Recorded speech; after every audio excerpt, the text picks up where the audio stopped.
ಈ ಒಂದು ಸೀಕ್ರೆಟ್ ಪದಾರ್ಥನ ಚುರುಮುರಿಗೆ ಹಾಕಿ 10 ನಿಮಿಷ ನೆನೆಸಿದ್ರೆ ತುಂಬಾ ಸಾಫ್ಟ್ ಆ್ಯಂಡ್ ಟೇಸ್ಟಿ ದೋಸೆ ರೆಡಿಯಾಗುತ್ತೆ. ನಮಸ್ಕಾರ ಎಲ್ಲರಿಗೂ, ರಾಜ್ಶ್ರೀ ಕುಕಿಂಗ್ ಚಾನಲ್ಗೆ ಸ್ವಾಗತ. ನಾನು ಮಮತಾ ಬಸವರಾಜ್. ಈ ದಿನ ನಾನು ಒಂದು ಇನ್ಸ್ಟೆಂಟ್ ಬ್ರೇಕ್ಫಾಸ್ಟ್ ರೆಸಿಪಿನ ಮಾಡ್ತಾಯಿದ್ದೀನಿ. ಅದಕ್ಕಿಂತ ಮೊದಲು ಯಾರೆಲ್ಲ ನಮ್ಮ ಚಾನಲ್ನ ಸಬ್ಸ್ಕ್ರೈಬ್ ಮಾಡ್ಕೊಳ್ಳದೆ ವಿಡಿಯೋನ ನೋಡ್ತಾ ಇದ್ದೀರಾ, ಪ್ಲೀಸ್ ಸಬ್ಸ್ಕ್ರೈಬ್ ಮಾಡ್ಕೊಳ್ಳಿ. ವಿಡಿಯೋ ಇಷ್ಟ ಆದರೆ ಲೈಕ್ ಮಾಡಿ, ಶೇರ್ ಮಾಡಿ.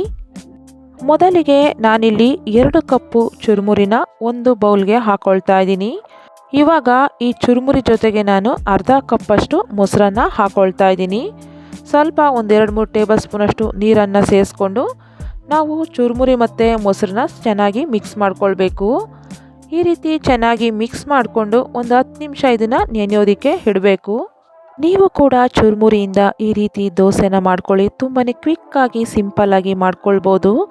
ಮಾರ್ನಿಂಗ್ ಬ್ರೇಕ್ಫಾಸ್ಟ್ಗೆ ಇಲ್ಲ ಈವ್ನಿಂಗ್ ಸ್ನ್ಯಾಕ್ಸ್ಗೆ ತುಂಬಾ ಪರ್ಫೆಕ್ಟ್ ಆಗಿರುತ್ತೆ. ಇವಾಗ ನೋಡಿ, ಚುರುಮುರಿನ ನಾನು ಒಂದು 10 ನಿಮಿಷ ನೆನೆಯೋದಕ್ಕೆ ಇಟ್ಕೊಂಡಿದ್ದೀನಿ. ನೋಡಿ, 10 ನಿಮಿಷ ನೆಂದಿದ್ದಾಗಿದೆ. ಇವಾಗ ಇದನ್ನು ನಾನು ಒಂದು ಮಿಕ್ಸರ್ ಜಾರ್ಗೆ ಹಾಕ್ಕೊಳ್ತಾ ಇದ್ದೀನಿ. ಇವಾಗ ಇದಕ್ಕೆ ಇನ್ನೊಂದು ಇಂಗ್ರೀಡಿಯೆಂಟ್ಸ್ನ ಹಾಕ್ಕೊಳ್ತಾ ಇದ್ದೀನಿ. ಅರ್ಧ ಕಪ್ಪಷ್ಟು ನಾನಿಲ್ಲಿ ಹಸಿ ತೆಂಗಿನಕಾಯಿ ತುರಿನ ಹಾಕ್ಕೊಳ್ತಾ ಇದ್ದೀನಿ. ಹಸಿ ತೆಂಗಿನಕಾಯಿ ತುರಿ ಹಾಕ್ಕೊಳ್ಳೋದ್ರಿಂದ ದೋಸೆ ಅಂತೂ ತುಂಬಾ ರುಚಿಯಾಗಿರುತ್ತೆ. ಇವಾಗ ನೋಡಿ, ಈ ರೀತಿ ಸ್ವಲ್ಪ ನೀರನ್ನು ಸೇರಿಸಿ ಈ ರೀತಿ ಚೆನ್ನಾಗಿ ರುಬ್ಕೊಳ್ಬೇಕು. ಇವಾಗ ಇದು ರುಬ್ಬಿದ್ದಾಗಿದೆ. ನಾನು ಮೊದಲೇ ಒಂದು 3/4 ಕಪ್ಪಷ್ಟು ಅಕ್ಕಿನ 2-3 ಅವರ್ ನೆನೆಯೋದಕ್ಕೆ ಇಟ್ಕೊಂಡಿದ್ದೆ. ನೋಡಿ, ಈ ರೀತಿ ಸಾಫ್ಟಾಗಿ ಅಕ್ಕಿ ನೆಂದಿರಬೇಕು.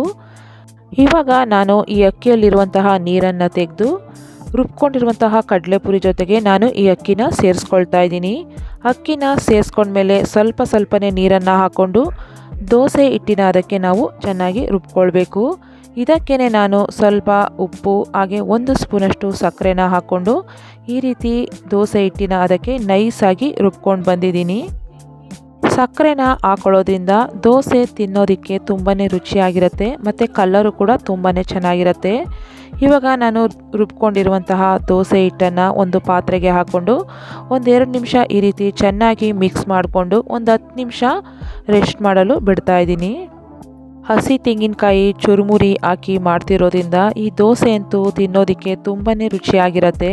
10 ನಿಮಿಷ ಆದಮೇಲೆ ಇದಕ್ಕೆ ನಾನಿವಾಗ ಅರ್ಧ ಟೀ ಸ್ಪೂನಷ್ಟು ಬೇಕಿಂಗ್ ಪೌಡರ್ನ ಹಾಕ್ಕೊಳ್ತಾ ಇದ್ದೀನಿ.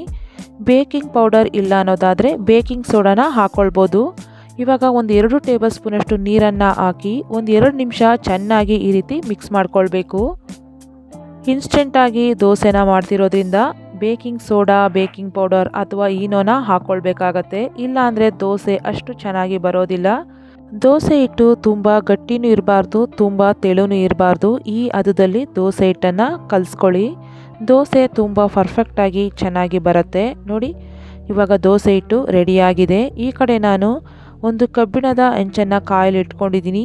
ಫ್ಲೇಮ್ನ ಲೋನಲ್ಲೇ ಇಟ್ಕೊಂಡು ನಾವು ದೋಸೆನ ಹಾಕ್ಕೊಳ್ಬೇಕು.